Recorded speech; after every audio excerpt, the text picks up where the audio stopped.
Hola amigos, Daniela here from Through the Looking Glass. Welcome back to my channel. Welcome to my channel if you're new here. I have several chronic illnesses and I make videos about how to live your best life in spite of the challenges. Today is a very special video. It is my very first Q&A. So in my last video, I played a little game with you guys. I was super excited about getting a hot tub and I said the word excited several times throughout the video. So the first person to guess how many times I said the word excited would get to ask me 5 questions. And JL Deckers is the person who guessed.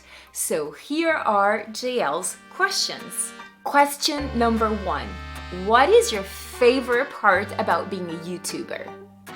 I'm a YouTuber? I don't see myself as a YouTuber. Am I a YouTuber? I don't know, it's so strange. I maybe see myself as a content creator, but I guess that's what YouTubers do, create content. I don't know why I just find it so weird, the word YouTuber, but I don't know. I guess if you make YouTube videos, you are a YouTuber. So for me, my favorite part about being a YouTuber is creating. I absolutely love creating. I love the fact that you can create something out of nothing. Video is something that can be so powerful. You can use cuts and angles and music and put it all together and you convey emotion. You can create a vibe. You can send messages. I just love the challenge. I just love learning new things and challenging myself to get better. I also love that I can make a difference. One of the reasons I became a midwife is because I wanted to make a difference in people's lives. Birth is something that is a profound experience in a woman's life, and it's something that she'll remember forever. And so I wanted to be part of it. I wanted to make it a positive experience no matter what happened. Because I can't work as a midwife anymore, I really miss that component of making a difference, of inspiring. And so I found YouTube. I found that I could use my own struggles to help other people. I also love the idea of a community, of people supporting each other, being there for each other, inspiring each other. And I think the YouTube platform is a very, very powerful platform. Having a chronic illness can be very, very isolating, and people are often at home or in bed, and I think they consume a lot of YouTube because it is something that is a distraction, it is easily accessible, and you can watch a video when you're not feeling well. So I love the idea that I can be with you on those times where you're feeling so unwell, and that I can bring you a smile to your face, I can bring you a little bit of joy, or I can just bring you comfort knowing that you're not alone experiencing this. Her second question is, how do you feel life with a chronic illness would be without family? Oh my goodness, I cannot even imagine what it would be like to be sick and not have support. Having a family doesn't necessarily mean support. There's a lot of people out there that have families who do not understand their conditions, who do not believe them, who do not support them. That is absolutely horrible. I am not only lucky to have a family, but also to have a supportive family. Now, having said that, this level of support has always been that way. It is something that has been built over the years with a lot of communication, with a lot of respect. I believe the first step to achieving support is knowledge, is information. A lot of the times, this lack of support comes from people just not understanding what is it that you're going through, what is it that you have, especially invisible chronic illnesses. You can appear so well. How is it possible that you're so sick or that you can't do all those things? So informing people and sharing information is a huge component in getting people to understand and to support you. They're never really gonna know what it's like, but they don't have to. You don't have to know what it's like in order to respect someone and in order to support that person. I think those are two very different things. But support can grow if you educate the person, if that person has respect for you, if you share your feelings with that person. With a lot of chronic illnesses, there are ups and downs, there's good days and there's bad days. How are we supposed to expect the people around us to know when we're having a good day and when we're having a bad day? Why is it today that you can do a hike and tomorrow you can barely get out of bed? So communicating and saying, listen, today I am feeling horrible. I can't cook dinner. I can't do anything. What I need to do today is survive. And I'm going to do that the best way I can. So don't expect much from me. So keeping that line of communication open and often checking in with the person who lives with you or who supports you the most. How are they doing? How are they feeling about you being sick? A lot of the times they feel helpless. They don't really know how to help. So letting them know what is it that you need is important for successful support. Now, for those people who don't have any support, who live alone, who their families abandon them or simply neglect the fact that they're not well, my heart aches for you. It must be so hard. Kudos to you for getting up every day and pushing through. Don't be too hard on yourself. It is hard. It is hard with support.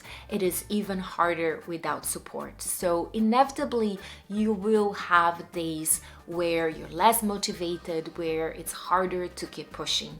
But you will also find ways to keep pushing yourself back up again. Just to be gentle with yourself, pat yourself in the back. You're doing amazing. And just keep going because you're worth it. And sometimes, unfortunately, for some people, you are the only person you have to rely on. And you just do the best you can. Her third question is, what have you had to give up because of your chronic illness? I think the biggest thing I had to give up because of my health has been my career as a midwife. I dreamed of becoming a midwife since I gave birth to my second child. She is 23 years old today, and I waited so long to go back to school to become a midwife because I had very small children at the time, and I kept having more children because I also dreamed of having a big family. Now, my chronic illness did not get on the way of me having the size of a family that I wanted. And it didn't get on the way of me becoming a midwife. I did go back to school and trained to become a midwife and became a midwife and got a job and worked for a few years. But unfortunately, lately my health has been declining quite a bit and it has just become harder to cope. But midwifery is, at least here in Canada, is an extremely hard on your body profession. The hours are extremely long. I have often worked for over 24 hours straight. The longest I worked straight without a break has been 33 hours. No sleep, no proper, I'm gonna sit down and have dinner or have lunch. 33 hours straight. And that's extremely hard on the body of a healthy person. Now, when you have a chronic illness, that lack of sleep triggers symptoms, that physical exertion triggers symptoms. I was in constant flares. I was having to take so much medication, and whenever I was not at work, I was literally in bed recovering. And then as soon as I felt like I was coming back to life again, I was back at work and doing it all over again. And I did that. I did that for almost 4 years. And it just came to a point where when we don't listen to our body says enough. And I started to have heart issues and fainting and having extreme tachycardia. My heart rate was going well over 200s and I would faint. And it just came to a point where I could no longer ignore the signs. My body decided for me. I had to go off work. So I worked really hard to get where I got. And so to accept that I can no longer do that, and that maybe all of that work that I put in was a waste, it's hard, you know, there's a grieving process there. But I also try to tell myself that this is my reality now. Nothing is written in stone. Life is fluid, and I don't know what tomorrow brings. I may get better. I may find something that works really well. Midwifery may change. How they work, their work frame and their policies may change. There may be opportunities where I can maybe just work like shifts and have like certain hours, and knowing that I'm only gonna work for 8 or let's say 12 hours and then go home, or that I even have the option of just working during the day. So I really would like to see midwifery be more accommodating to people with special needs, with chronic illnesses. Even if you think about like single moms or moms who are just going back from maternity leave and have like a small child still, they may not be able to cope with 24, 30 hours of work straight without a break. There was a lot of like mental stress as well, because I knew I had those responsibilities and I didn't know if I was going to be able to perform what was expected of me. I was in mental distress, I was in physical distress. So when I first went off, I was so relieved. I was so relieved that I could sleep. But then as time went by, and you kind of forget what it was like, I started to really miss. I really started to miss that connection with women, making a difference, sharing my knowledge. I have so much knowledge. I was good at being a midwife. I miss that. I miss having a role and making a difference. Question number 4. What is your favorite filming equipment? To be honest, my phone.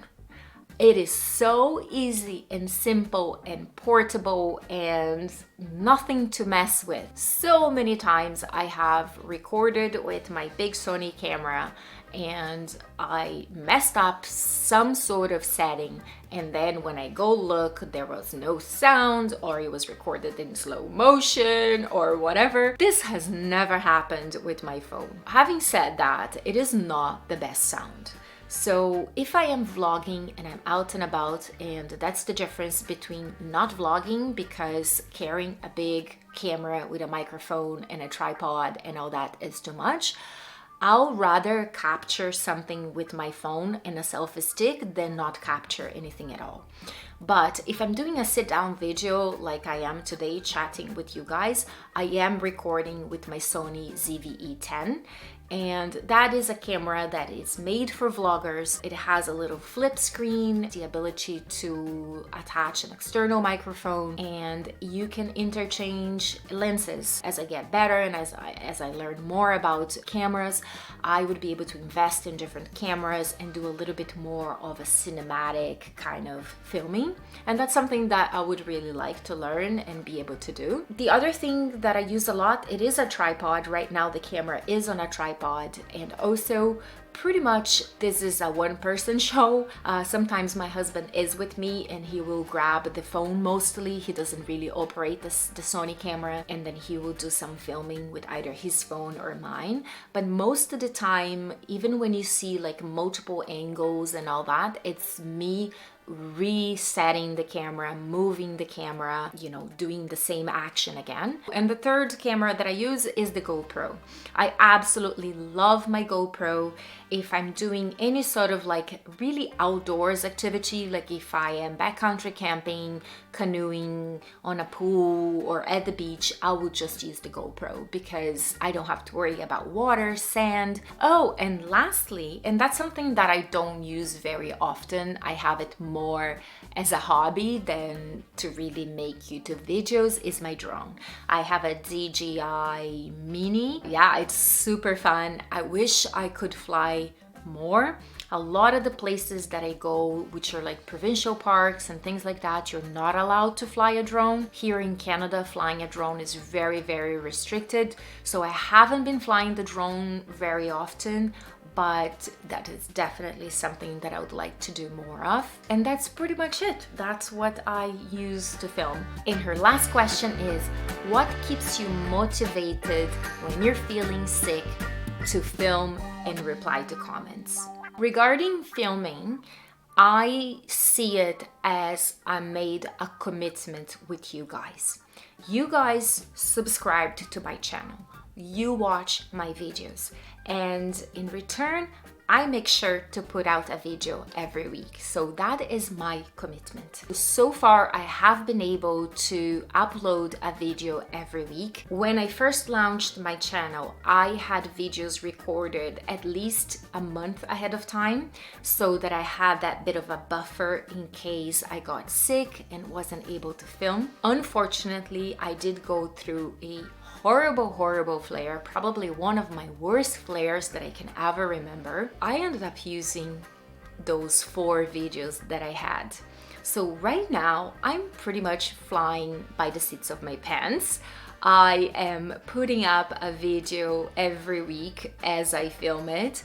Today is Thursday as I'm filming this, and this video is gonna go live on Sunday. I am trying to get ahead, but I have been doing a lot of stuff this summer. I've been camping a lot and I've been visiting my daughter in BC, so those things trigger more flares here and there. So every time that I do a big activity, I end up with a flare after, so I have to deal with that. So that has been a little bit of a problem, but I just made a commitment that this is what I'm going to do, and so far I've been able to comply with that commitment. Maybe one day I won't be able to keep up with that promise and Sunday comes and you may not see a video from me, and you know that something happened. You know that I have been in a bad flare and I haven't been able to pick up the camera or edit. As far as replying to comments, I absolutely love comments. I love this interaction. Being chronically ill can be so isolating, and I don't have a lot of people around me that understand and know what I'm going through. I have supportive family, but they don't know what it's like. And sort of knowing that there's people out there that are sort of going through the same thing as you and creating this community and creating this dialogue, I absolutely love that. So yeah, feel free to send me comments and ask me questions. I absolutely love to answer them. I may not answer them right away, but I will definitely answer.